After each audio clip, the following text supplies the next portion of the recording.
le retraité le plus célèbre de France. Depuis le 17 juillet 2004, et un ultime concert, Jean-Jacques Goldman s'est évaporé dans la nature. Toujours aussi populaire, il a une nouvelle fois été élu personnalité préférée des Français en 2021, selon le JDD. Le chanteur profite d'une vie simple, bien loin des médias et des projecteurs. À Londres, où il habite, il vit un quotidien anonyme qui lui convient parfaitement. Et si un retour sur le devant de la scène n'est pas à l'ordre du jour, Jean-Jacques Goldman continue de plus ou moins collaborer à des projets qui lui rendent hommage ou à certains titres de ses amis.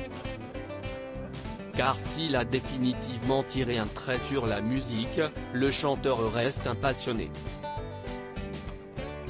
Selon Paris Match, en kiosque ce jeudi 30 décembre, d'ailleurs, Jean-Jacques Goldman serait capable de sortir de sa retraite pour une seule et unique artiste, Céline Dion.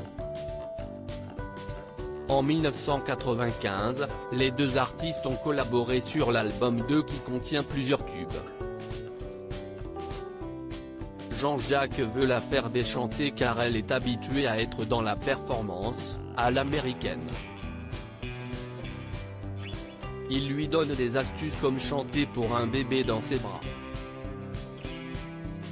Céline n'a même pas besoin de répéter, elle comprend tout de suite, racontait Eric Benzi, co-arrangeur de l'album, dans les colonnes du Parisien.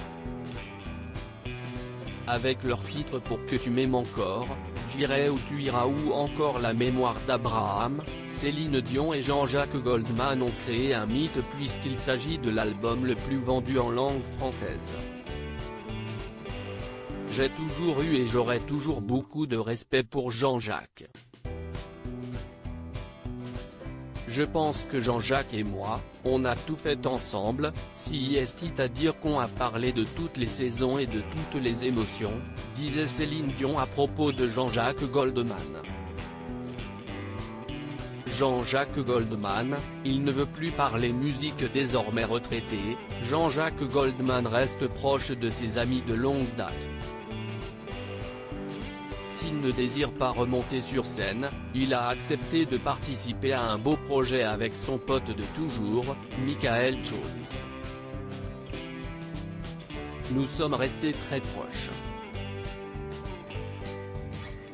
Entre nous, si est une amitié de plus de 30 ans. Je viens de terminer une autobiographie, une rétrospective de ma carrière, et je lui ai demandé s'il acceptait d'en écrire la préface. Il a accepté. Il manque Carol Fredericks. On sait tous que l'on va mourir un jour mais son décès reste une cicatrice difficile à guérir, confiait le chanteur à la Provence.